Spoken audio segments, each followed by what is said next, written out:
tous, bienvenue sur le plateau de Dijon Sport News pour votre débrief du lundi soir. On est très heureux de vous retrouver comme chaque semaine, même si l'actualité sportive est beaucoup moins fournie qu'à l'accoutumée, contexte sanitaire oblige. On va quand même parler avec vous des résultats de vos équipes dijonnaises préférées pour la semaine passée. Pour cela, je suis accompagné de mon fidèle compagnon Hervé Aubrecht qui est dans son Alsace chérie. Salut Hervé.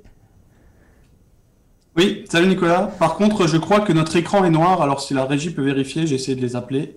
Je ne sais pas si on est en direct. Bon, si, nous sommes en direct, je te le confirme. Moi, je te vois bien sur l'écran, donc a priori...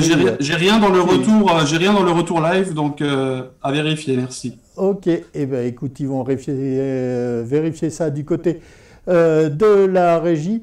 Je le disais Hervé, on va parler des quelques rencontres qui ont eu lieu la semaine dernière. Donc on va parler handball féminin, on parlera football féminin. On va parler basket également avec ce match de la JDA du côté de Monaco. On espère avoir notre ami Christophe tout à l'heure. Il n'est pas là pour le moment. Il va arriver, il m'a signalé qu'il va arriver. D'accord, c'est parfait. Et puis nous parlerons aussi football avec les internationaux du côté du DFCO. Et on aura un petit coucou à notre ami de l'athlétisme Alexis Mielet. Il n'y a aucune compétition d'athlétisme en ce moment, mais Alexis a la chance de pouvoir s'entraîner et nous l'avons rencontré ce matin chez l'un de ses partenaires. Nous aurons une interview vidéo filmée avec lui. Je crois aussi, Hervé, que tu voulais proposer à nos auditeurs un petit sondage. Oui, tout à fait. Ça se passe du côté de notre compte Twitter. Pour ceux qui ne seraient pas encore dessus, @Dijon Sport News, on va vous poser des questions comme on le fait habituellement depuis quelques temps. Et ce soir, on vous pose une question. Croyez-vous en l'exploit de la JDA Dijon Handball ce mercredi à 18h au Palais des Sports contre le leader Metz? Voilà, ça vient d'être publié sur notre compte. Vous avez plus qu'à vous y rendre et à répondre à la question. On jettera un œil au fil de la soirée sur le résultat. N'hésitez pas à vous exprimer là-dessus, ça vaut une cote, je pense, cette victoire éventuelle de la JDA face à Metz. On va commencer l'émission, Hervé, si tu le veux bien, avec une équipe que tu suis avec beaucoup d'assiduité, je le sais, c'est le DFCO féminin. Le DFCO féminin qu'on avait laissé sur une défaite assez lourde à Bordeaux, avec un scénario un petit peu particulier. On se souvient de l'expulsion, notamment rappelle-moi, qui s'est fait expulser à Bordeaux. Alors c'était Lena Götz. Oui, voilà, Lena Götz qui s'est fait expulser avec un premier carton jaune assez sévère, on l'avait dit, et puis ensuite les choses s'étaient corsées pour le DFCO féminin. Elles retrouvaient leur stade des Pousseaux ce samedi avec la réception de Montpellier. Montpellier, un des gros du championnat de D1 Arkema, puisque c'est une des formations qui joue toujours les premiers rôles dans le championnat féminin. Et le DFCO avait à cœur de faire un bon match et pourquoi pas, pour la première fois depuis qu'il évolue à ce niveau-là, faire chuter un des 3 premiers au classement. Eh bien, ça a été chose faite et bien faite, mon cher Hervé, puisque le DFCO l'a emporté sur le score de 1-0. C'est une première pour le club dijonnais de faire chuter l'un des 3 gros. Oui, tout à fait. C'est vrai que c'est une superbe performance et je pense que au fond de nous, on y croyait puisque vraiment le DFCO depuis ce début de saison est assez impressionnant. Ils ont alterné le bon comme le moins bon. Pas encore de match nul, c'est aussi une petite particularité. Donc il y a toujours quelque chose qui se passe avec les filles du DFCO. Alors que notre ami Christophe est en train d'arriver aussi, je le vois. Je me mets en place. Il est là, il nous apportera aussi. Bonsoir Christophe, on compte sur toi pour nous parler JDA avec passion comme d'habitude, un peu plus tard. Voilà. Et j'en profite parce que je vois que l'image vient d'arriver sur notre live, donc je pense que maintenant c'est bon. on est en direct. Je rappelle à tous ceux qui nous rejoignent que vous avez la possibilité d'aller sur votre compte Twitter. Alors, je vous montre, voilà, ça se passe ici. Ah, on voit pas très bien.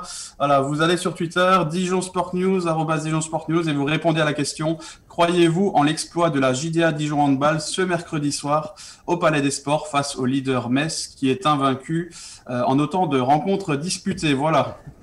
Je ne sais pas ce qu'en pense Christophe, mais on verra ça. En tous les cas, on était en train de parler donc DFCO féminin.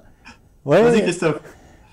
Non, mais je pense que ça va être très très compliqué, voire mission impossible face à Metz, mais que compte tenu du début de championnat, c'est peut-être d'aller chercher quelques certitudes quand même face à une grosse cylindrée. Bon. Voilà, et essayer de confirmer notamment une défense qui sait être bonne, et face à une attaque messine qui va être très très compliquée. Si déjà on peut essayer de faire une grosse défense et d'aller chercher quelques certitudes à ce niveau, ça peut être intéressant. Voilà. Bon. Quant à la victoire, j'ai même du mal à y croire. Les garçons, on reparle de tout ça un tout petit peu plus tard. Je remets un petit peu d'ordre dans l'émission et je reviens à notre premier sujet, donc le DFCO féminin. Non, mais c'est pas grave, c'est effectivement moi qui t'ai posé la question. Donc, on revient au DFCO féminin, et avec cette belle victoire sur Montpellier, je propose le plus simple pour parler de tout ça, c'est d'appeler tout de suite notre invitée du soir, qui n'est autre que Léa Declercq, la milieu de terrain du DFCO féminin, et on va pouvoir converser avec elle sur cette belle victoire et de façon générale sur le bon premier quart, maintenant on peut dire, de saison du DFCO qui est prometteur, d'autant plus que les matchs à venir jusqu'à la mi-parcours sont également abordables pour Dijon, hein, Hervé. Ah oui. Oui, tout à fait. C'est vrai qu'on va revenir avec Léa là-dessus, mais il y a vraiment quelque chose à faire dans cette fin de match aller. Eh bien, on va voir ça. Ah. Et tu as assisté au match, Nicolas? Oui, tout à fait. Tout à fait. Bonsoir, Léa. Bonsoir. Oui, merci beaucoup d'avoir répondu à notre invitation. Bonsoir, et d'être Léa. avec nous en direct. Donc, tu es avec Christophe, Hervé et moi-même, Nicolas, ici en plateau pour revenir sur ce bel exploit du DFCO féminin, puisque on le disait juste avant de t'avoir, hein, c'est la première fois depuis que vous évoluez à ce niveau-là que vous arrivez à battre une équipe du top 3 dans l'exercice. Ouais, c'est vrai que c'est un bel exploit qu'on a fait samedi. Après, nous, toute la semaine dernière, on s'était dit qu'on allait jouer ce match pour le gagner. Donc, bel exploit, mais on n'est pas non plus étonné de pouvoir réaliser ce genre de performance. Oui, on sent depuis le début de saison que votre groupe vit bien. On a vu déjà que sur le plan offensif, c'était bien plus performant que l'année dernière, hein. Vous marquez quasiment à chaque rencontre, hein. Et puis, on a vu aussi pas mal de victoires, des prestations, encore une fois, très correctes face à Lyon et au Paris Saint-Germain. Et on attendait ce déclic d'une victoire contre un gros, et c'est arrivé ce samedi. Alors, on va dire, presque logiquement, c'est dans la continuité de la progression du club. C'est ça. C'est vrai que cette année, on travaille bien.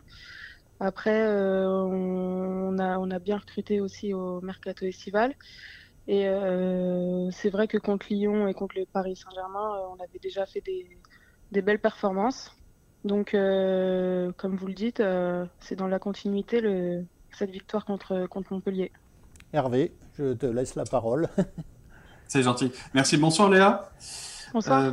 Tout d'abord, je voulais revenir peut-être sur une vision un peu plus globale. C'est la troisième saison au club pour vous. Est-ce que au fil de ces 3 saisons, vous avez relevé une évolution au sein de la section féminine du DFCO? C'est vrai que cette année, j'ai l'impression que le DFCO, on se donne les moyens de réaliser une belle saison. Comme je l'ai dit, on a bien recruté au mercato estival. Et ça montre que le club a envie de progresser et de s'inscrire dans la durée dans ce championnat de D1. Nicolas l'a souligné, et on voit un groupe soudé sur le terrain. J'imagine que dans les vestiaires et en dehors, d'ailleurs, c'est pareil. C'est ça aussi un peu la clé de la réussite pour une équipe. Forcément, après, quand les résultats suivent, forcément que ça ne peut que bien aller. Donc, ouais, cette année, on a un bon groupe. Et que ce soit sur ou en dehors du terrain, le groupe vit bien et l'ambiance est très bonne. Ça se voit, tant mieux. Comme il y a eu le match nul contre Lyon l'année passée, on s'en souvient à Gaston Girard, 0-0. Est-ce que cette victoire du coup contre Montpellier, ça s'inscrit un peu comme ce match référence de début de saison? Bah, c'est clair, parce qu'en plus, nous, moi maintenant, ça fait 3 ans que je suis au DFCO et on n'avait encore jamais battu un gros du championnat, une équipe du top 4. Là, cette année, c'est fait et c'est vrai que c'est ce qu'on attendait. On sentait même qu'il y avait de la place, non, avec cette occasion un peu cafouillage. D'ailleurs, c'est un corner que vous tirez, il me semble, sur l'action qui mène peut-être au deuxième but.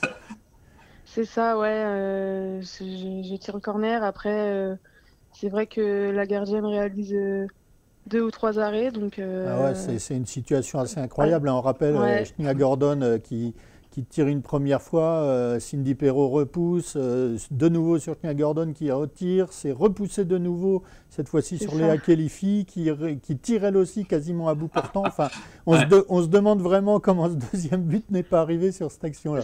C'est ça, c'est exactement ça. Mais bon, c'est pas très grave. On a quand même la victoire au bout du match. Ouais. Tout à fait. Sur le plan personnel, comment vous sentez-vous dans cette équipe? Je me sens très bien. Alors cette année, c'est vrai que je suis repositionnée dans le cœur du jeu. C'est le positionnement où je me sens le mieux. Et depuis le début de saison, je me sens vraiment bien. Donc je suis contente. C'est une position dans laquelle tu touches énormément de ballons. Hein. On te voit beaucoup au cœur du jeu, tu le disais, en compagnie d'Élodie Dincache, à la relance, à la distribution. C'est aussi un poste à responsabilité et ça semble te convenir. Ouais, comme vous dites, dans le cœur du jeu, on touche forcément plus de ballons. Et moi, c'est ça que j'aime. Donc, je me sens bien et avec Élodie, je trouve qu'on a une bonne complémentarité, donc c'est bien. C'est bien pour l'équipe. Pour en revenir à ce match de Montpellier, quelque chose qui est intéressant aussi, c'est que vous n'encaissez pas de but, malgré effectivement une possession plutôt montpelliéraine, mais vous ne concédez même pas de grosses occasions. On a trouvé, personnellement, j'ai trouvé la performance défensive de votre équipe particulièrement intéressante, avec le replacement d'Élise Bonnet en latéral, qui a fait un très bon match. Hein. Ouais, c'est ça. On s'était dit que contre cette équipe, il fallait pas encaisser d'occasion si on voulait faire quelque chose. Et c'est vrai que défensivement, on a été bien en place. On a su les agresser et on voit au final qu'elles ne se sont pas créées tant d'occasions que ça, donc c'est très bien. En même temps, vous n'étiez pas complètement acculé sur votre but, un petit peu à l'image de ce qu'on a vu contre Lyon, ce qui est assez logique, et vous vous appliquiez aussi à ressortir les ballons et à être dangereuse. Ça, c'est aussi quelque chose d'intéressant et qui montre la progression de Dijon, où peut-être les années précédentes, face à ces équipes-là, on avait tendance à parer au plus pressé. Là, à la récupération du ballon, vous avez essayé de construire, vous avez essayé de les mettre en danger et vous y êtes parvenu à plusieurs reprises. C'est ça, c'est ce qu'on essaye de faire cette année, c'est faire du jeu. Après, on sait que contre ces grosses équipes, il faut d'abord être bonne défensivement. Mais si on veut faire quelque chose, il faut aussi créer du jeu et se créer des occasions. Et contre Montpellier, c'est vrai qu'on a réussi à avoir des bonnes ressorties de balles. On s'est créé quelques occasions, donc c'est satisfaisant. Hervé ? On évoquait également avec Nicolas cette période qui va arriver, qui est très intéressante. Hein. Je le rappelle, un déplacement à Fleury, la réception de Reims et un nouveau déplacement à Paris FC. Est-ce que c'est une bonne occasion de finir avec quelques points en plus avant cette trêve hivernale? Ah bah c'est sûr. Après, l'objectif, c'est de remporter des points. Après, on sait que c'est des équipes qui sont à notre portée. Donc, on va tout faire pour faire les meilleurs matchs possibles et remporter encore des points pour être bien classé à la trêve. Je sais aussi que en fin de partie, hein, la question a été posée à votre coach, mais on évoquait beaucoup plus le maintien en premier lieu pour ce début de championnat. Est-ce que Dijon a de nouveaux objectifs maintenant et regarde un petit peu plus haut? Vous êtes notamment à 2 points de la Ligue des Champions, je crois. Ouais, après le championnat est encore long, mais dans un premier temps, c'est le maintien. Et après, si on peut viser plus haut, on va pas se gêner de pourquoi pas finir dans le top 5. C'est sûr. Mais Ouais, je crois que le premier c'était l'objectif, non? bah, le premier objectif, c'est le maintien. Après, si on peut grappiller des places et finir dans le top 5, on va pas se gêner. Et tu sens vraiment que ce groupe en est capable, Léa? Ah bah clairement, oui. De toute façon, on le démontre depuis le début de saison. On, on réalise de très bons matchs. Donc moi, je pense qu'on est capable de finir dans le top 5. Oui. Un mot sur les recrues offensives, on en a beaucoup parlé depuis le début de saison, mais on a vu sur ce match contre Montpellier, notamment le bien que peut vous faire une Désirée Operanosier comme point d'appui devant. C'est quelqu'un qui percute, qui fatigue les défenses, qui est constamment dangereuse. C'est elle qui marque le but d'ailleurs, hein, la réception d'un bon centre des Lisbonnais dont on parlait. On a aussi, dans un style différent, la vitesse de Chien Gordon et tout. Et ça, je suppose que pour une milieu de terrain comme toi, c'est appréciable d'avoir des solutions devant et de pouvoir effectivement s'appuyer sur ces deux joueuses au style différent, mais qui font du bien. C'est ça. On connaît la qualité de haut jeu de Daisy. On sait qu'on peut s'appuyer sur elle. On sait qu'elle va garder les ballons.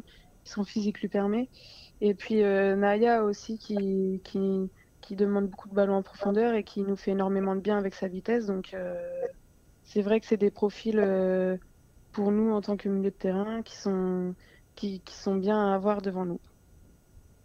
Léa Khelifi aussi, je trouve, qui apporte beaucoup, et notamment sur le côté technique, elle arrive à se procurer de bonnes occasions et être bien placée au bon endroit, comme on l'a vu sur l'occasion. C'est ça. Léa, très bonne joueuse techniquement et elle va nous permettre elle aussi de garder les ballons. Et comme vous le dites, elle arrive à se déplacer dans les bonnes zones, dans les zones dangereuses. Donc c'est bien aussi pour nous. Et on sent, on le disait tout à l'heure, un groupe qui vit bien, et on sent ça aussi dans la joie partagée également par les filles qui jouent peut-être un petit peu moins ou qui sont remplaçantes, mais qui apportent aussi leur pierre à l'édifice quand elles rentrent. Et on voit notamment en fin de rencontre une joie collective partagée par toutes. Et ça, c'est vraiment aussi important, hein, dans le sens qu'on disait tout à l'heure, d'un groupe qui vit bien ensemble. Ouais, c'est vrai que celles qui débutent sur le banc, quand elles rentrent, elles font la différence ou elles nous apportent aussi beaucoup. Et je pense que ça aussi, ça permet de faire de très bons résultats. Et c'est bien pour nous. On voit que même celles qui débutent sur le banc, quand elles rentrent, l'équipe reste encore très bonne. Donc c'est très bien. On parlait tout à l'heure des performances que vous avez réalisées face à Lyon et face au Paris Saint-Germain. Est-ce que Lyon, c'est encore vraiment un Everest absolument inatteignable, ou est-ce que tu sens que petit à petit, le DFCO peut être à même, alors on l'a vu l'an dernier avec ce match nul dont tout le monde se souvient, est-ce que tu penses que dans un futur, allez, on va dire assez proche, vous allez pouvoir de plus en plus titiller ce genre d'équipe ? Je pense après, même pas que le DFCO, mais toutes les équipes du championnat, on voit que tout le monde progresse. Donc je pense que dans un futur proche, il y aura beaucoup plus de concurrence, même dans le haut de tableau. Et c'est une très bonne chose pour la D1 féminine. Ouais, tu as l'impression que le niveau général de cette D1 Arkema monte d'année en année ? Ouais, je pense que c'est pour tout le monde pareil. Je pense que tout le monde se dit que le niveau progresse d'année en année et c'est une bonne chose pour tout le monde. On voit que les écarts se resserrent et ça donne un championnat plus attractif et c'est très bien. Est-ce qu'au niveau de la façon dont vous vous entraînez, tout ça, tu trouves qu'il y a une professionnalisation là aussi de plus en plus importante au niveau de ce football féminin? Ouais, forcément. De toute façon, si on veut atteindre des bons résultats, tout ça, il faut qu'on arrive à mettre en place ce genre de trucs. Enfin, je sais pas comment dire, mais il faut que tout le monde aille dans le même sens et il faut se professionnaliser un maximum. Y compris, ça passera de plus en plus par des joueuses véritablement professionnelles. On sait que ce n'est pas encore le cas aujourd'hui au DFCO, mais effectivement, avec la médiatisation, un diffuseur télé et tout, on va dans le bon sens. C'est ça. De toute façon, moi, je suis arrivée au DFCO il y a 3 ans. Et en 3 ans, j'ai quand même vu l'évolution. Il y a de moins en moins de filles qui travaillent la journée et on est de plus en plus à se consacrer qu'à ça.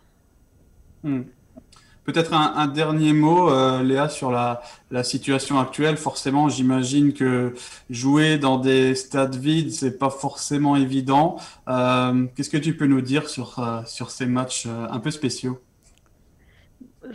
C'est clair, c'est une situation délicate. Après, je pense qu'on a pris l'habitude depuis le début de saison de jouer dans des stades vides. Je pense qu'on a la chance de pouvoir continuer. Donc, on s'adapte et voilà, on espère que les supporters pourront revenir rapidement au stade. Très bien. Eh bien, Léa, un immense merci d'avoir répondu à notre invitation. Encore félicitations pour cette belle prestation face à Montpellier. Et puis, on vous souhaite une bonne fin de première partie de saison. Et évidemment, on continue à vous suivre jusqu'au bout en espérant le meilleur classement possible pour le DFCO féminin. Merci beaucoup, Léa. Merci à vous. Bonne soirée. Bonne soirée. Au revoir. Merci, au revoir. On va peut-être pouvoir regarder, Hervé, le classement du DFCO féminin. Donc après cette performance face à Montpellier, je ne sais pas si la régie peut nous envoyer le classement. Si on peut me le dire, me glisser. Il arrive. Super, bon bah sinon c'est pas très grave, le DFCO est donc... Elles sont quatrième. Elles étaient quatrième, pardon. Elles sont sixième. Ouais, c'est ça. Elles étaient quatrième, elles sont sixième. Et je trouve que cette sixième place leur va très très bien. Elles peuvent même encore grappiller un petit peu. Elles sont égalité avec la 5e position qui est le Paris FC. Voilà, Fleury qui est juste derrière elles. Donc ça va être des matchs très intéressants à suivre. Je ne sais pas non plus si on a vu quelques photos de cette rencontre face à Montpellier. On en a vu. J'avoue que j'ai pas suivi. C'est super. Je crois qu'on a aussi la réaction. Alors, on a entendu évidemment à l'antenne avec Léa sa satisfaction. On a aussi la réaction du coach dijonnais Yannick Chandiou, donc qui lui aussi était particulièrement satisfait pour la première fois de taper, on va dire, un gros de la D1 à Arkema. On va écouter Yannick Chandiou. C'est la première fois qu'on bat une équipe qui est sur le podium quand on les joue. Et c'est vrai que c'est une belle victoire en tout cas. On avance, on le dit depuis le début de saison, l'équipe est plus performante. Le classement avant le match le confirmait, mais aujourd'hui on le confirme encore un peu plus et on est content, en tout cas je suis content moi le premier de travailler avec ce groupe. On a été performant sur notre animation défensive, mais on a aussi eu beaucoup de situations.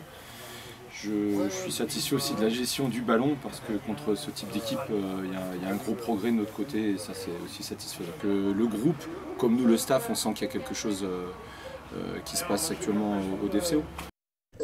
Voilà, super. Donc Yannick Chandiou qui, comme Léa, nous disait qu'il sentait son groupe capable de faire de belles choses cette saison et qui résumait un petit peu ce qu'on disait, hein, une bonne prestation défensive mais aussi des choses intéressantes sur le plan offensif avec le ballon. Ouais, c'est ça. C'est vrai que Yannick était hyper satisfait et je pense qu'il peut l'être puisque on voit que son groupe progresse. Et maintenant, on disait que Bordeaux c'était un test. Malheureusement, ça a été un petit peu avorté avec cette rencontre où elles se sont vite retrouvées à 10. Cette fois-ci, elles ont joué à 11 contre 11 tout le match et on a vu ce que ça pouvait donner. Le DFCO est vraiment à craindre pour les autres équipes cette saison. Voilà. Eh ben, on va suivre ça prochainement et on espère la meilleure place possible en fin de saison. On l'a dit, top 5 dans le viseur. On va garder un œil sur le sport féminin, mais on va passer cette fois-ci au handball avec une rencontre qui s'est disputée en milieu de semaine dernière. C'était mercredi soir au Palais des Sports Jean-Michel Geoffroy, où la JDA Handball, qui a bien du mal à boucler son calendrier avec moult matchs reportés ou déplacés, ça a été encore le cas du derby face à Besançon qui aurait dû jouer ce week-end, qui a été de nouveau reporté. Le match face à Plan-de-Cuc a été également reporté. Mais enfin, mercredi, elle jouait donc un match en retard de la 5e journée, je crois. C'était face à Fleury. On se rappelle qu'on avait laissé la JDA sur une défaite assez cinglante face à Toulon, un match dans lequel les filles avaient clairement lâché. Elles avaient à cœur de se reprendre face à une solide formation de Fleury. Ça a été le cas sur le plan de la prestation. Malheureusement, sur le plan du résultat, c'est une nouvelle défaite pour la JDA, mon cher Hervé. Ouais, c'est ça. On savait et puis on s'attendait de nouveau à un match compliqué, tu l'as dit, une grosse équipe qui arrivait en face. Un nom qui revient assez souvent quand on parle de Fleury, c'est Alexandra Lacrabert. Une fois de plus, elle a imposé un petit peu son jeu et puis elle a été inarrêtable par moments en inscrivant des buts à des moments clés. On avait reproché à cette JDA dans un premier temps d'avoir ça avait été compliqué au match précédent et c'était surtout on avait envie de voir un esprit de révolte et je pense que les filles l'ont véritablement eu. Ouais, alors, on a vu qu'elles avaient envie de mieux faire en tout cas. Tout à fait, je crois qu'il faut souligner ça. D'abord, tu l'as dit, Fleury, sur le papier, c'est plus solide, c'est plus costaud que la JDA, il n'y a rien à dire là-dessus, c'est un autre niveau. Et les filles ont attaqué ce match avec beaucoup d'envie, avec une grosse agressivité défensive, avec un plan d'ailleurs pour essayer de contrecarrer l'activité d'Alexandra Lacrabert, qui, tu l'as dit, est la maître à jouer de cette équipe. Et ça a plutôt bien marché sur la première période. Alors au prix d'une énergie assez importante, j'ai assisté à cette rencontre, on sent durant toute cette première période des Dijonnaises courageuses qui se battent, qui restent au contact, mais on sent bien que c'est toujours sur le fil du rasoir et si la prestation défensive est intéressante, on sent déjà les prémices de ce qui va malheureusement arriver en seconde période, avec d'énormes difficultés sur le plan offensif notamment. Ouais, c'est ça, elles ont vraiment tenté plusieurs choses. On a vu différents types de défense. Alexandra Lacrabert qui était même prise en strict à un moment. Donc voilà, tous les plans ont vraiment été mis en place pour contrecarrer cette formation. Il y avait une différence de 2 buts pour les faveur de Fleury à la mi-temps. À un moment, mais après ça, c'est vrai qu'en début de période, de seconde période, ça a tout de suite accéléré de nouveau et on sent que c'est toujours le petit moment où voilà, c'est compliqué et ça fait basculer la rencontre. En fait, comme beaucoup d'équipes, Fleury dispose de plus de rotation que Dijon. C'est sûr, on rappelle, et c'est pas une petite affaire, la blessure de Manon Gravel qui pèse énormément sur la JDA depuis le début de saison. On sait que la JDA est à la recherche d'un joker médical, mais que c'est extrêmement compliqué à trouver, en particulier dans la situation sanitaire d'aujourd'hui. Et fatalement, les filles se fatiguent, surtout avec cette grosse débauche d'énergie. Alors, Christophe Mazel le disait en fin de match, le plan de match, le plan de jeu a été assez bien respecté. Même offensivement, par rapport à ce qu'on avait vu face à Toulon, la JDA a su trouver des solutions offensives. notamment sur les extérieurs, sur les ailes, ce qui avait beaucoup manqué face à Toulon. Oui. Par contre, il y a un déchet au tir assez terrible et là, on est obligé de parler de la pauvre Céline Sivertsen, alors qu'elle a été replacée à l'aile après que Luna Marine, qui a beaucoup de mal en ce début de saison, et raté un premier shoot et eu du mal à prendre ses shoots. Donc Christophe Mazel a essayé de déplacer Céline Sivertsen sur l'aile et ça a été on va le dire, un calvaire pour la pauvre Norvégienne qui fait 1 sur 9 au tir. Voilà, alors il ne s'agit pas de pointer telle ou telle joueuse, mais le coach Dijonnais le reconnaissait lui-même, il y a une différence de niveau et sur le plan offensif, on est obligé de constater qu'il y a des faiblesses du côté de la JDA. J'en veux pour preuve les statistiques sur ce match-là. Il y a seulement 3 joueuses de l'effectif de la JDA qui marquent plus d'un but. À savoir, et c'est toujours les mêmes, Carmen Campos qui tire les pénaltys, qui est très efficace dans cet exercice-là et qui tient un peu le jeu de la JDA. On a également la jeune Claire Vautier qui fait un début de saison plutôt intéressant, qui prend des responsabilités dans cette équipe. Et puis Laura Lasme, l'autre arrière gauche également, qui marque 3 buts. Mais pour le reste, on a peu de passes au pivot, peu de buts du pivot, alors quasiment pas de buts à l'aile. Et puis, effectivement, un côté droit qui est véritablement en difficulté sur le plan offensif. Et face à des équipes aussi bien armées que Fleury, c'est clairement insuffisant, ça passe pas. Ah, bien sûr, et d'autant plus que autant le match précédent, on avait vu des grosses périodes avec des passages à 4-0, 6-2, etc. Autant là, ça a été équilibré toute la première période. On était à 11-11 à la mi-temps. Et cette bascule, c'est ce que je disais, et c'est le moment qui a fait mal. Et Alexandra Lacrabert marque 3 buts à la suite et puis marque un petit peu ce décrochage. Ensuite, Fleury fait la course en tête. Elles prennent jusqu'à 4 buts d'avance. Et après, c'est terminé. Les filles terminent avec 5 buts de retard, 24-19.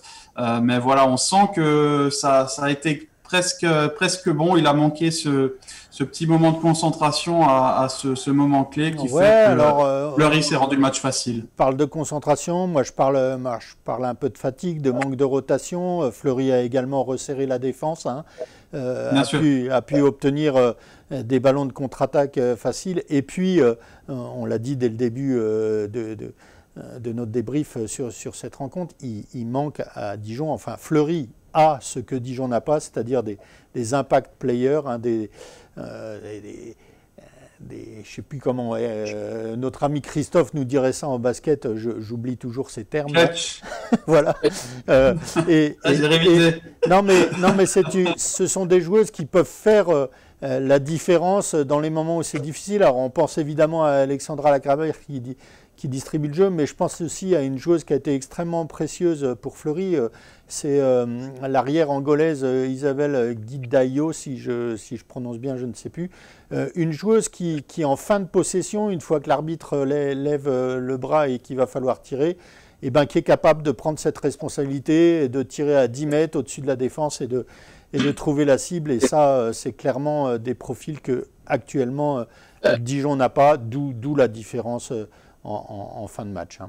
Et que Dijon avait l'an passé avec une Déborah Podard qui était capable typiquement de faire ça. Effectivement, tu as raison Christophe, Déborah Podard était capable de faire ça et je pense que Manon Gravel manque énormément à ce niveau-là parce que c'est une joueuse qui est aussi capable de shooter de loin, qui a un gros bras, qui a de la détente et c'est un profil qui manque cruellement à la JDA handball en ce moment. Je ne sais pas, on doit avoir quelques photos aussi de cette rencontre, si on peut les voir, tout en continuant à débriefer ça. C'est vrai que ça fait une série de défaites pour la JDA handball. On voit ici Alexandra Lacrabert à l'écran et toute sa puissance. Et voilà Isabelle Guidayo dont je parlais, joueuse extrêmement intéressante également pour Fleury. Ouais, tu disais Hervé ? Non, je disais, elles sont surtout, oui, tu parlais des défaites, effectivement, elles sont vraiment à la recherche de cette première victoire qui ferait énormément de bien. Elles sont passées à côté à de nombreuses reprises, hein. Le premier match de championnat qui a fini avec un match nul. Et puis ensuite, voilà, on va pas remémorer tous nos mauvais souvenirs, mais il y a eu un but à chaque fois d'écart sur plusieurs rencontres. Enfin voilà, je pense que le début de saison n'est pas à l'image de ce groupe qui a un énorme potentiel et malheureusement qui n'a pas eu toujours la chance de son côté non plus. Oui, c'est vrai. Alors, au niveau du potentiel, je pense que ce championnat de la Ligue Butagaz Énergie est quand même à plusieurs vitesses.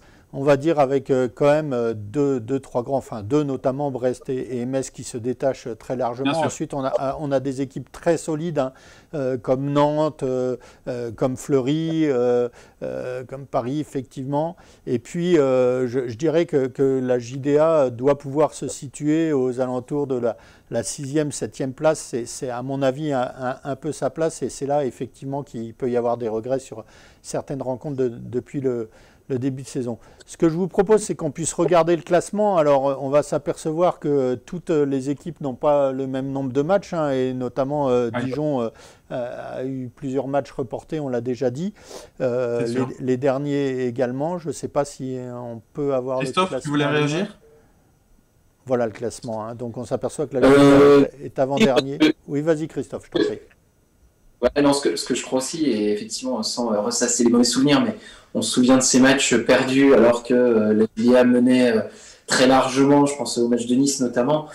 Et est-ce qu'il n'y a pas aussi une question de mental? Parce que quand vous perdez ce genre de match, on sait que la confiance, que l'envie, ça vient aussi avec des victoires un peu références. Et surtout quand vous perdez avec un scénario un peu cruel, ça peut aussi plomber mentalement. Alors ça empêche qu'il manque une joueuse et comme tu le disais Nico, tout le staff est à la recherche de ce joker médical. Mais dans les têtes, je pense que ça va être aussi un peu compliqué pour les filles. Et tant qu'il n'y aura pas ce petit succès déclic, ça peut être compliqué. Ouais, c'est une certitude, on le sait, hein, la confiance, on en parle très régulièrement dans les sports collectifs. Quand les bons résultats s'enchaînent, on est en confiance, on joue plus libéré. À l'inverse, quand on enchaîne les défaites, on a du mal à trouver cette confiance. Je parlais tout à l'heure de Céline Sivertsen et de Lena Marine. Moi, j'ai en tête deux actions de ce match. Une première action pour Lena Marine à l'aile où elle a un angle énorme et elle refuse le tir, elle n'y va pas. Et puis l'autre action, une contre-attaque pour Dijon où on lance Céline Sivertsen en contre-attaque et elle n'y va pas. Elle attend Carmen Campos pour lui redonner le ballon. Voilà, un petit peu crispée par tous les échecs à répétition qu'elle a eu sur ce match. On peut comprendre également que ça la paralyse un peu. Hein. Mais voilà, effectivement, je pense qu'une victoire déclic ferait beaucoup de bien à la JDA. Malheureusement, ce qui se profile pour mercredi n'est pas particulièrement réjouissant puisque ça sera la réception de Metz. Metz, l'archi-favori, une fois de plus, de ce championnat qui survole le début, hein, qui n'a connu que des victoires jusque-là, qui a encore gagné, je crois, d'une vingtaine de buts face à Toulon. Toulon qui avait battu la JDA de 10 buts la semaine précédente. C'est dire la montagne qui attend la JDA. Je ne sais pas, Hervé, si tu as quelques réponses à ton sondage. Est-ce qu'en pensent nos internautes? Dis-nous. Ça réagit même plutôt bien puisque vous êtes déjà 14 à avoir exprimé votre avis. Et pour l'instant, on est sur une égalité parfaite, Nicolas. On est à 50% de oui et 50% de non. Donc, il y a de l'espoir du côté dijonnais. Je ne sais pas s'il y a des supporters du club de Metz qui ont également répondu à ce sondage. En tout cas, la JDA Dijon Handball a relayé notre sondage. On les en remercie. Et on espère qu'un maximum de personnes donneront leur avis et leur espérance sur cette rencontre. Alors, je dois avouer en toute honnêteté que je suis un petit peu moins optimiste que les internautes qui donne 50% de chance à la JDA. Moi, j'ai vraiment du mal à voir ça. Alors, on le disait tout à l'heure, l'important, c'est aussi face à ces équipes qui sont nettement plus fort de pouvoir faire un bon match, une bonne prestation, de bien travailler. Et je pense que ça va être les premiers objectifs de Christophe Mazel. Bien sûr, s'il y a une petite fenêtre qui s'en trouve, la JDA, ils font ça. Pas s'en priver. Mais effectivement, si je peux me permettre, Nicolas, Metz n'a que gagné son dernier match d'un seul but aussi. Donc c'était 26-25 de mémoire contre Paris, je crois, 92. Donc voilà, il y a tout qui est possible. On sait qu'il suffit d'un jour de moins bien et que la JDA fasse le match parfait, j'ai envie de dire, et pourquoi pas. Et c'est sûrement ce qui donne peut-être de l'espoir à nos internautes. En tout cas, continuez à exprimer votre avis sur Twitter, @DijonSportNews. Vous nous suivez et vous donnez votre avis sur ce match. On fera un petit point tout à l'heure. Bon, on va croiser les doigts en tous les cas pour la JDA handball et espérer que cette victoire déclic arrivera vite, sachant que ce match contre Metz sera peut-être le dernier de l'année 2020 pour la JDA, puisque pour le moment, on ne sait pas trop ce qu'il en est des matchs reportés. Hein. Eh oui, toujours compliqué. Il y a des championnats où ça se passe mieux. Malheureusement, il y a des équipes de Ligue Butagaz Énergie qui ont été contaminées en grand nombre assez rapidement. Et on se souvient de cette règle qui dit que au-dessus de 3 cas positifs, voilà, les matchs sont remis. Donc, c'est vrai que ça donne lieu à un classement un petit peu bizarre. Mais bon, malgré tout, il faut faire avec, Nicolas. Bon, en tout cas, on sera présent mercredi au Palais des Sports du côté de ce JDA Hand Metz. On vous donnera le résultat dès la fin du match, bien entendu, avec des réactions et des photos rapidement. Sur ce match donc contre Fleury, je vous propose d'écouter la réaction du coach dijonnais Christophe Mazel en fin de match, qui reconnaissait, comme on l'a dit depuis une dizaine de minutes, très sincèrement, la différence de niveau, et qui estimait que sur ce match, le résultat final correspondait finalement au niveau de son équipe. On écoute Christophe Mazel. C'est la première fois qu'on bat une équipe qui est sur le podium quand on les joue. Et c'est vrai que c'est une belle... Là, dans l'attitude, dans l'état d'esprit, j'ai rien à reprocher à l'équipe. Ils se sont battus du début à la fin, mais avec nos armes, qui sont, il faut le reconnaître, face à Fleury, limitées. Il aurait fallu faire un match parfait. On a fait juste un bon match. Même par moments très bon. On s'est bien accroché, notre défense a fonctionné, on n'a pas été récompensé sur la récupération de balles, et puis on est en échec en attaque, pas par manque de solution, mais on est en échec dans le duel face à la gardienne, on a tiré hors cas, on a pris des poteaux, on a trouvé des solutions à l'extérieur, on a respecté le projet de jeu, on ne s'est pas beaucoup échappé, on ne s'est pas éparpillé, on n'a pas lâché, mais ça ne suffit pas, ça aurait suffi pour battre peut-être une autre équipe, mais là contre Fleury, c'est pas suffisant. Alors c'est encourageant, mais pas plus que ça. Enfin, on aurait aimé, sur le plan comptable, décoller un peu. Là, on est à notre place, on est à notre niveau face à une équipe de Fleury qui est plus complète, avec une ou deux joueuses d'exception. Dans le propos de Christophe Mazel qui reconnaît simplement le niveau supérieur de l'équipe en face. Ouais, tout à fait. Je pense qu'il n'y a pas grand-chose de plus à dire là-dessus. Le coach a fait la belle analyse, pardon. Et puis voilà, il sait qu'il y aura des belles choses qui vont encore arriver. On en est sûr. Eh ben, on va clore là donc le chapitre JDA Handball, puisque comme tu le disais, Christophe Mazel a très bien résumé la chose. On va continuer avec la famille JDA. Avec là aussi un championnat qui alors se déroule à vitesse à double, triple, quadruple vitesse. Je ne sais pas comment dire ça, mon cher Christophe. Toi, notre spécialiste basket, hein, puisque les seuls matchs qui se déroulent sont les matchs, je crois, télévisés. Et ça donne là aussi une Ligue Butagaz Énergie dont Une Jeep Elite. Une Jeep Elite, pardon, une Jeep Elite, merci de me corriger. Dont on a un peu de mal à suivre le fil. Mais enfin, la JDA, elle, jouait donc ce week-end et c'était du côté de nos amis de Monaco, dont on avait gardé un bon souvenir du côté de Disney. Ça s'est un petit peu moins bien passé hein, sur le rocher, mon cher Christophe. Oui, c'est évident, puisqu'il y a une défaite au bout, malheureusement, pour la JDA. La première de la saison en Jeep Elite. Donc, et la première de la saison tout court. Il y a eu des défaites Oui, tout court. Pourquoi? Non, tout court. Je cherche les défaites avec toi, mon cher Christophe. En match amical Ok. En match de préparation, si tu veux. Oui. Alors, c'est bien ce que je pensais. Alors, ou alors vous jouez sur les mots, mais il y a quand même eu des défaites dans le Final 8 de BCL quand même, et ça se joue avec cette équipe-là. Alors, c'était la saison précédente. D'accord. Autant on avait déjà connu la défaite avec ce groupe-là, voilà, on va dire comme ça. Mais effectivement, sur cette saison, que ce soit en BCL ou en championnat, première défaite. Bon, je dirais rien de forcément très inquiétant. 70-62, la défense a tenu. Alors, faut pas oublier, et on l'avait souligné dans l'article d'avant-match, Monaco n'était que la 15e attaque. Et bon, ils inscrivent 70 points, il n'y a rien d'extraordinaire. Mais néanmoins, la JDA a tenu, sans David Holston. Et puis, je pense qu'on va y revenir, mais dans un huis clos qui ne pénalisait finalement que la JDA, puisque Monaco est habitué à un silence de cathédrale lorsqu'elle joue à domicile. Non. Faut dire les choses. Et le pauvre Rob Gray qui passe de Levallois à Monaco, finalement, n'était pas perturbé par le changement d'ambiance. Mais tout ça pour dire qu'effectivement, il y avait un match de Jeep Elite retransmis à la télé et on a pu admirer les artistes. Ils étaient au nombre de 3 et ça malheureusement un petit peu ce qu'on doit retenir. Bon, aussi. On va y revenir. Peut-être parler d'abord, avant de parler de la performance arbitrale, de la performance de notre équipe. Une entame de match plutôt intéressante avec un bon jeu à l'intérieur, hein, tu l'as souligné, Christophe.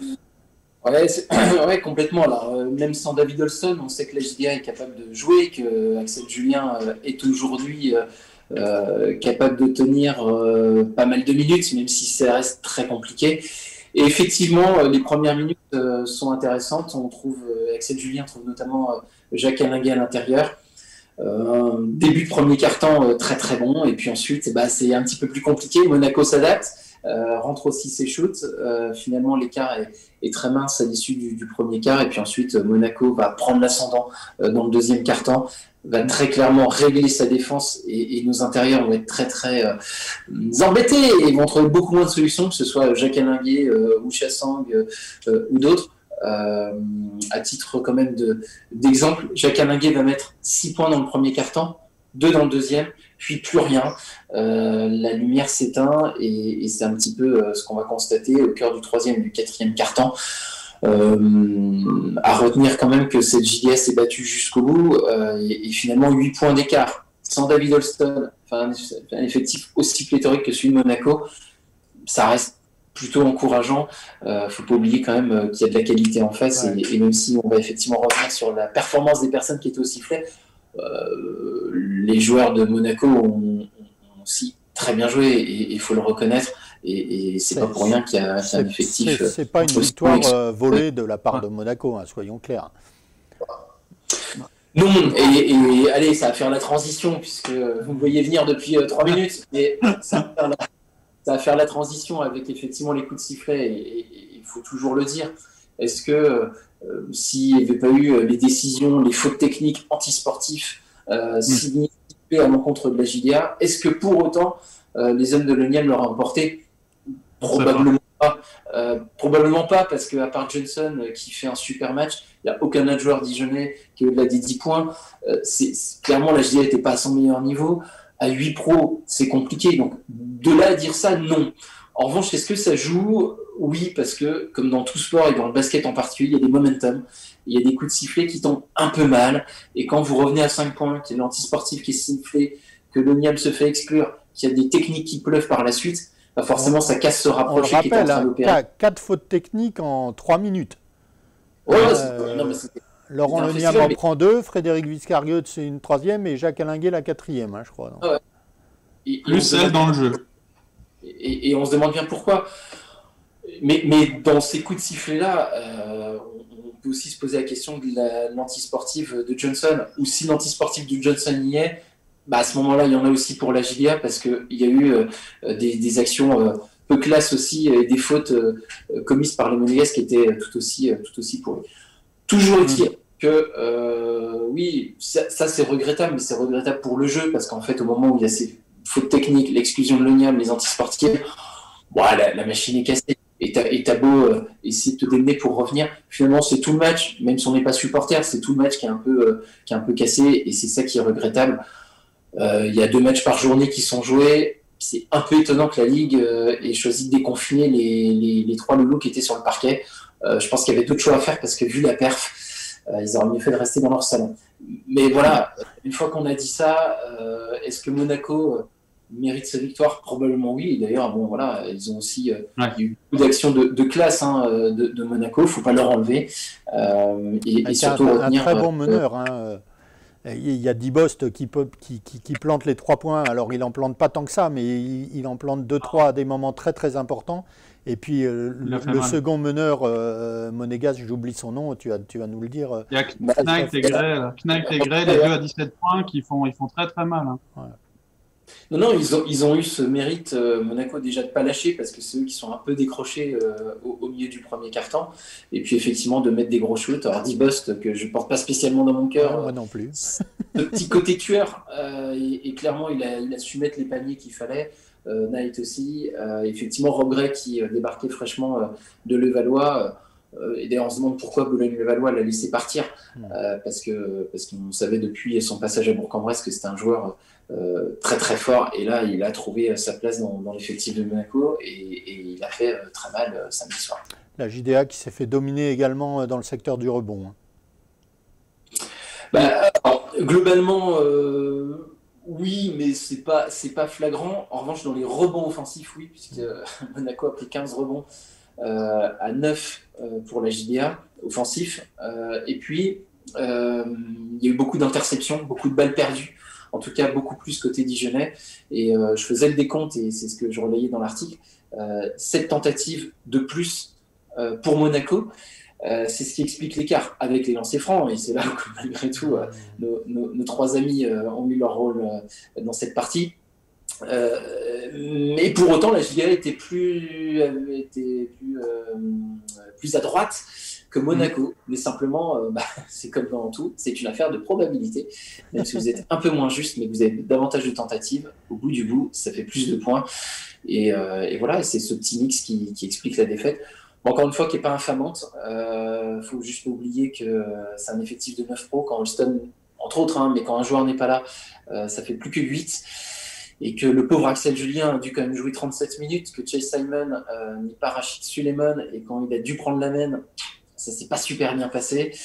Voilà, donc tout ça mis bout à bout, c'est compliqué. Retenons le positif, encore une fois, l'écart de points. Johnson a fait un très très gros match. Je le souligne aussi, l'ami Charles Galliou, c'est lui qui permet de revenir à -5, et il était plutôt propre. Voilà, ça n'a pas réussi pour tout le monde. Il y a eu des petites déceptions sur ce match. Mais encore une fois, je pense que le manque d'activité offensive est dû aussi à la bonne défense de Monaco, qui était juste avant cette rencontre, et ça s'est confirmé à l'issue de celle-ci, la meilleure défense du championnat. Donc retenons ça, mais je suis persuadé qu'au match retour, la JDA pourra l'emporter et saura l'emporter, parce qu'on a vu qu'il n'y avait pas un monde d'écart. D'accord. On peut jeter rapidement un coup d'œil au classement de cette Jeep Elite, Christophe, si tu le veux bien, pour s'apercevoir qu'il n'y a plus qu'une seule équipe invaincue, c'est Levallois, je crois, mais Levallois n'a joué que 4 matchs. C'est Bourg-en-Bresse, puisque Bourg-en-Bresse est allé s'imposer à Levallois. C'était l'autre match. Donc, sur un petit buzzer beater de Danzokit. Donc, c'est bien Bourg-en-Bresse qui est la seule équipe invaincue. D'accord. Voilà, mais la JDA est à une très très belle 3e place. Pour le moment. Et puis là, on prochaine échéance, Christophe, la BCL avec un match en Turquie, hein, c'est ça? Ouais, c'est les Turcs du Tofas. Voilà, en Turquie, ce sera mercredi à 18h. Ce sera, je le dis d'avance, sur Canal Plus Sport, pour ceux qui peuvent suivre. Et c'est une équipe turque, alors au-delà du déplacement, qui va être compliquée. Elle est à 1 victoire, 1 défaite en BCL. Elle a notamment perdu face à Nymburk, que la JDA a écrasé lors de son précédent match de BCL. En revanche, elle a échoué d'un petit point face au grand Fenerbahçe à domicile, 103-104 en championnat, et ça c'était le 31 octobre dernier. Et puis elle a eu une très belle perf, puisqu'elle est allée s'imposer le 8 novembre dernier sur le parquet de Galatasaray, qui n'est pas non plus un club turc complètement inconnu. Donc ça va être un match foncièrement compliqué, surtout si David Holston est toujours ménagé en raison de sa blessure à la cuisse. On en saura probablement un peu plus demain, mais voilà, s'il y a encore 8 joueurs sur le parquet, ça sera forcément très compliqué. Eh bien, on va suivre ça avec énormément d'intérêt. Et moi, je serai devant Canal+ Sport. Voilà. Peut-être un dernier mot, Nicolas, si tu me le permets. Oui, je t'en prie. Prochain match, ce sera en BCL. Quant à la JP Elite, on ne sait pas encore. Ben, c'est ce qu'on disait. Ouais. Sur le mois de novembre, où les matchs sont télévisés, où il y a 2 matchs par week-end, la JV en a terminé. Elle a joué donc à Monaco. Sur le mois de décembre, on n'en sait rien. Les spéculations vont bon train. On sait, puisqu'il l'a déclaré sur la chaîne L'Équipe, que Alain Béral, c'est lui dont je parle, que la Ligue attend des nouvelles du gouvernement sur ce milieu de semaine. On ne sait pas si ce serait une situation financière qui permettrait éventuellement de créer une espèce de bulle sanitaire sur les mois de décembre, voire janvier. On sait que Monaco, et pour cause par rapport à ce que je disais en préambule, c'est déjà proposé. On ne sait pas si ce sera ça ou si tout bonnement on pourrait voir peut-être des règles s'assouplir quant à la fréquentation des salles. J'en doute fortement, mais en tout cas on verra ce qu'il en sera. Il y a eu, je crois, cet après-midi un courrier commun envoyé aux autorités par le basket, le handball, le hockey pour essayer de voir comment tout ça pouvait évoluer, je crois. C'est important. Je vous renvoie à l'excellent article que j'ai pu écrire. Mais on avait fait état que tous ces sports-là ne peuvent pas miser sur les droits télé, et donc c'est bien en remplissant à minima les salles, en faisant plaisir à minimum, et c'est vraiment le minimum du minimum, les abonnés, les partenaires, que ces clubs-là, dans tous les sports que tu as cités, Nico, peuvent s'en sortir. Sinon, c'est une mort annoncée. Et dernier point, puisque sur la même chaîne, L'Équipe, Alain Béral déclarait que probablement il n'y aurait pas de play-off tels qu'on les connaît habituellement. Ça voudrait donc dire peut-être qu'on se dirigerait vers une saison à l'image du hand féminin, où ce serait peut-être le classement à l'issue de la saison régulière qui pourrait compter. Et puisque la boucle va être bouclée avec ce que je vais dire, l'écart de seulement 8 points à Monaco pourra peut-être davantage encore compter dans la course au classement final. Et ben, bravo un dernier mot pour ce bouclage. Nicolas. Je t'en prie, mon cher Hervé. Oui, bravo pour ce bouclage. Petite précision pour compléter les déclarations de notre cher ami Christophe. Demain matin, il y a une rencontre en visioconférence entre le président Emmanuel Macron et les représentants du sport français. Ça va être très intéressant à suivre également et à voir ce qui va en découler. On sait qu'il y a aussi des demandes qui ont été faites, notamment au niveau budgétaire, comme tu l'as dit tout à l'heure, par les fédérations les plus impactées. Donc voilà, attendons de voir ce qui va se passer demain matin. Et puis, je pense que très rapidement, on aura plus d'informations là-dessus. Voilà. Eh bien, en tout cas, parfait. Hervé, t'as vraiment un polo dégueulasse. Il est rouge et noir, c'est rien de spécial, hein.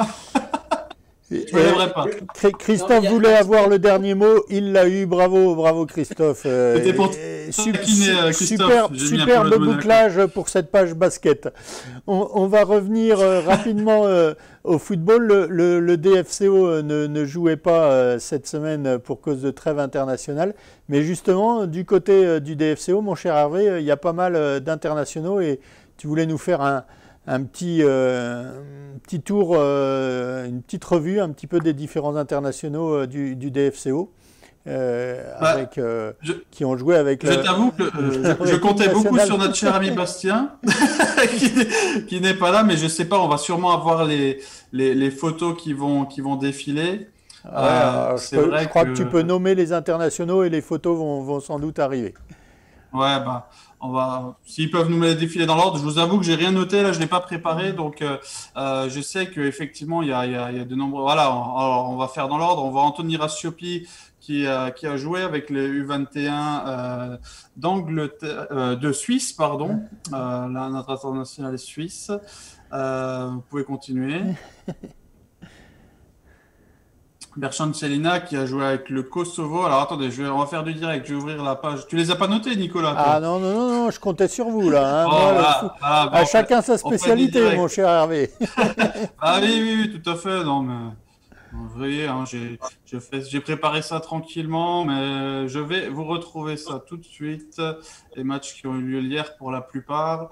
Alors, Berchon-Selina, c'était avec le Kosovo. Le Kosovo s'est incliné 2-1 face à la Slovénie. Alors, photo suivante. Brunei-Koulemanga, ça s'est passé tout à l'heure. Ils se sont inclinés 2-1. Bastien nous a donné l'information. Alors, il a la vie. Avec le Gabon, voilà, ils ont perdu 2-1 contre la Gambie. C'était tout à l'heure. Photo suivante, allez, on va aller. Ndong, également avec le Gabon, je crois. Ouais, on a l'impression de revoir une soirée diapo dans les années 80. Ndong également avec le Gabon, tu l'as dit. Voilà, donc défaite 2-1 contre la Gambie. Le suivant. Et puis ensuite. C'est dur, hein. Il y en a plus. Si, il y en a encore. Gloria Ngonda, alors je sais plus avec qui il joue. C'est pas le Cameroun, je pense. Le Cameroun, il joue, notre ami Gloria Ngonda. Alors, je vous avoue que j'ai pas du tout préparé ça, donc je comptais sur notre ami Bastien, mais c'est pas grave. C'est pas grave, on va rapidement passer les photos des différents internationaux, sans forcément donner les résultats. Nos auditeurs nous pardonneront. Voilà, on a Mama Baldé qui jouait également avec sa sélection. Voilà. Et Jonathan Ponzo, alors ça je sais, c'est les U21 d'Angleterre, voilà. Jonathan Ponzo qui d'ailleurs depuis le début de saison réalise plutôt de bonnes performances avec le DFCO. On est plutôt content de son recrutement. Voilà, mais on va demander à nos unitaires de... Ah, il y en a encore un, dis donc. Pas de check Diop, alors voilà, pas de check Diop, pareil. Il a joué ce week-end. Non, mais voilà, je pense qu'on va abréger cette séquence, Nicolas. Voilà, elle restera sûrement dans le bêtisier. Voilà, tout ça pour vous dire que notre spécialiste handball nous a fait faux bond au dernier moment. Et football, pardon.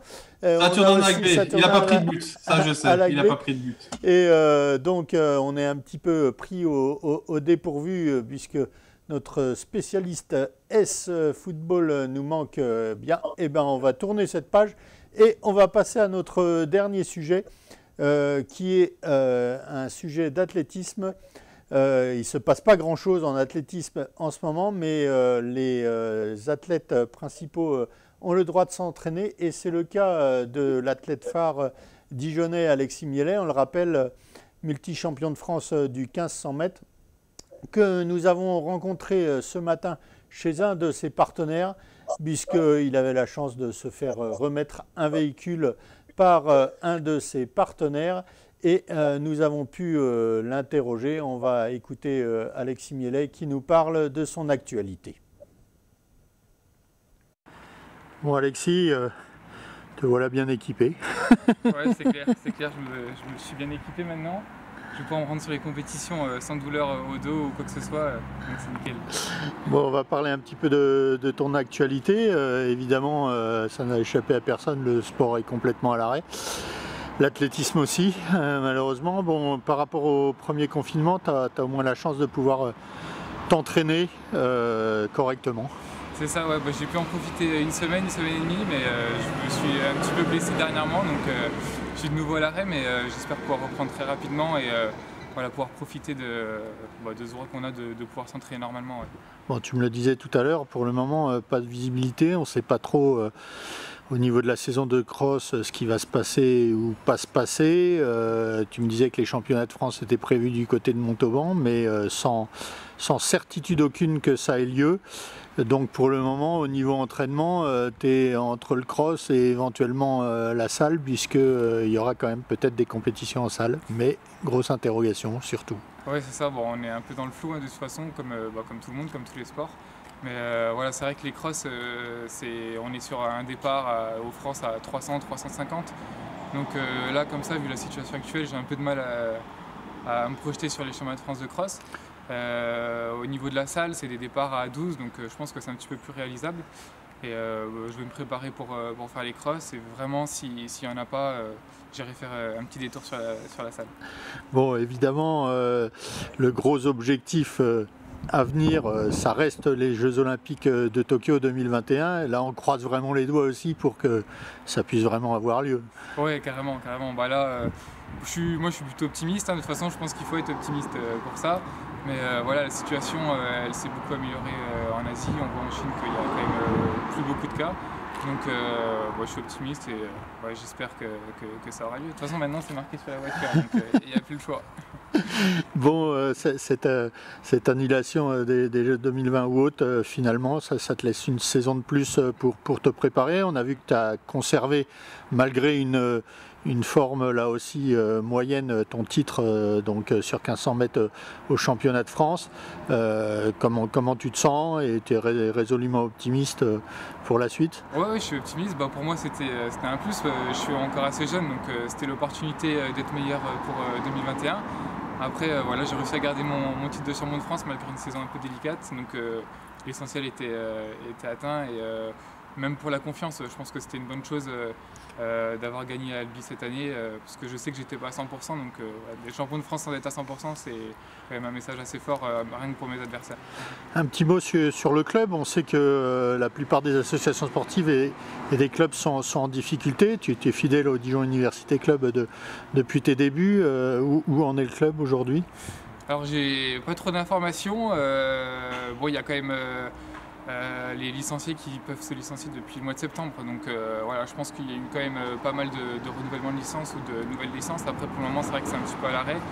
Je pense que comme tous les clubs, ça va être un petit peu difficile, une période un peu difficile, mais on espère qu'avec le déconfinement le plus rapide possible, ça puisse remonter comme une année normale, quoi. Bon, on va voir si saison de cross il y a. Si saison de cross il y a, on a encore une belle équipe du Dijon Université Club avec Alexis Mielet, mais on pense aussi à Fabien qui a fait une très belle saison sur piste avec ses 2 titres de vice-champion de France là, qui revient bien après des années un petit peu plus compliquées pour lui. Et puis il y a bien sûr Manu David et tout plein d'autres monde. Manu David qui vient de faire un beau footing hier, donc ça prouve qu'il est encore en forme. 25 bornes à 17,5 de moyenne. Donc Manu, je pense que s'il veut se préparer pour les championnats de France, il sera très très en forme. Et puis il y a Yeb Khtari qui est très très bien en ce moment. Donc avec Alexandre Bourgeois, tout ça, vraiment une équipe qui peut jouer la première place. Vraiment, je pense qu'on peut le dire, c'est pas juste la médaille. Si on se présente tous en forme, on peut jouer la première place. Donc c'est plaisant de pouvoir avoir des mecs comme ça à côté de soi. Et ça donne un petit peu de force aussi même pour moi individuellement me dépasser, quoi. Ouais, on le redit, il y a une réelle émulation entre vous. Je pense que le fait que Fabien revienne aussi en forme sur piste, ça te booste aussi. Et je pense que tes performances ont dû aussi l'aider à s'accrocher et à revenir vraiment à cet excellent niveau. Exactement, c'est une vraie émulation de toute façon, même Manu, je pense que pour qu'il maintienne un niveau de forme comme ça, le fait de nous voir à ce niveau-là, ça doit aussi le booster. Yeb, pareil, là cette année il revient très en forme. Je pense que pareil, ça l'a boosté. C'est une vraie émulation d'équipe et je pense que ça tire tout le monde vers le haut. Bon, au-delà de la saison de cross, quand on le dit en suspens, tes grandes étapes pour la Road to Tokyo, ça va être quoi donc? J'espère les chemins de France de cross déjà. Et ensuite, moi je vais essayer de partir en stage tout le mois de janvier, peut-être en Afrique du Sud, peut-être à Montegordo, pour préparer la saison hivernale. Et puis ensuite, ça sera sûrement une période de stage encore pour mars-avril. Et après, en espérant qu'on puisse reprendre une saison normale avec les interclubs enfin, parce que l'année dernière, il n'y a pas eu d'interclub. Et ensuite, quelques meetings, les championnats de France au mois de juin. Puis après, si tout va bien, Tokyo. C'est tout le match qu'on te souhaite, Alexis. Bon courage pour cette période difficile et bonne route vers Tokyo. Merci. Plaisir de voir Alexis Mielet, même si il n'y a aucune compétition en ce moment. On voit que lui-même est dans le flou le plus total, savoir est-ce qu'il va faire du cross, est-ce qu'il va faire de la salle. En tous les cas, effectivement, son objectif, c'est évidemment Tokyo 2021. On rappelle qu'il est un peu le chef de file, mon cher Hervé, des athlètes bourguignons. Ouais. Et objectif médaille. Et donc, il espère des interclubs cette année et évidemment quelques meetings avant ce formidable rendez-vous des Jeux Olympiques. Peut-être un petit mot sur le sondage, mon cher Hervé. Oui, on y reviendra. J'aimerais juste me rattraper. Je vois qu'il y a encore les photos derrière. J'ai retrouvé rapidement le récapitulatif des résultats du DFCO. J'aimerais me rattraper et m'excuser. C'est trop tard. Auprès de tous ceux qui nous ont suivis. Alors, pour vous dire, vous pouvez faire défiler les photos, la régie, dans le désordre, c'est pas grave. Pape Cheikh Diop qui joue pour le Sénégal et Mama Baldé qui joue pour la Guinée-Bissau se sont rencontrés en fait en match aller-retour. Et c'est à chaque fois le Sénégal qui s'est imposé 2-0 lors de la première rencontre et 1-0 lors de la deuxième rencontre. Le Sénégal d'ores et déjà qualifié pour la prochaine CAN.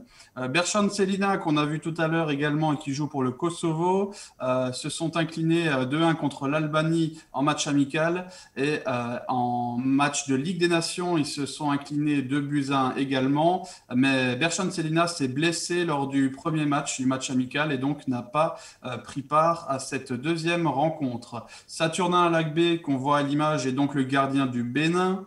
Le Bénin qui s'est imposé 1-0 face au Lesotho en match aller de ses qualifications pour la CAN. Le match retour aura lieu demain à 14h. Didier Ndong et Bruno Ekolemanga, on l'a dit, ont perdu 2-1 face au Gabon. Le match retour a eu lieu d'ailleurs aujourd'hui. Et je crois que oui, on a dit ils ont également gagné 2-1, donc c'est bon pour eux. Glory Ngonda, qui joue avec la République démocratique du Congo, a fait 0-0 match aller contre l'Angola. Le match retour a lieu demain. Et le gardien suisse Anthony Rassiopi, qui joue donc avec les U21, a joué contre l'Azerbaïdjan. Ils se sont imposés 2-1 et aujourd'hui à 21h, donc ça doit être en train de se jouer. Il affronte la France en U21 pour les qualifications à l'Euro. Voilà, merci. Désolé pour ce petit contretemps. Bon, ça aura sans doute bien fait rire nos auditeurs. En tous les cas, c'est là-dessus qu'on va je fais un point sur le sondage. Attendez, pour cette semaine, ouais, un petit point sondage. Donc, alors, est-ce que les internautes sont toujours aussi optimistes? Ah bah, on a quelques votes en plus, mais le résultat est inchangé, puisqu'avec 18 votes pour l'instant, on est à une parfaite égalité. C'est pas du tout truqué, hein, vous pouvez aller vérifier sur votre compte Twitter, @DijonSportNews. Donc, 50% de oui, 50% de non pour l'exploit, on l'espère, de la JDR Handball face au leader Metz. Voilà. On va en accepter l'augure, et en tout cas, on suivra ça du côté du Palais des Sports ce mercredi. Merci à tous de nous avoir suivis. Désolé pour les quelques bugs, vous l'avez compris, on a eu quelques défections en cours de route. On a essayé de vous relater pour le mieux ce qui s'est passé cette semaine, et on vous retrouvera dès la semaine prochaine pour parler donc des matchs de la semaine à venir. D'ici là, portez-vous bien. Ah, mon Toff, tu as quelque chose à nous dire? Non, c'était juste pour dire que 50% de oui, c'est un taux dont Hervé se satisferait très largement s'agissant de ses conquêtes féminines. Il n'est pas possible de couper. Le mot de la fin pour Christophe. Bonne semaine à tous. Portez-vous bien. À la semaine prochaine. Ciao. Ciao.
Bon, Alexis, te voilà bien.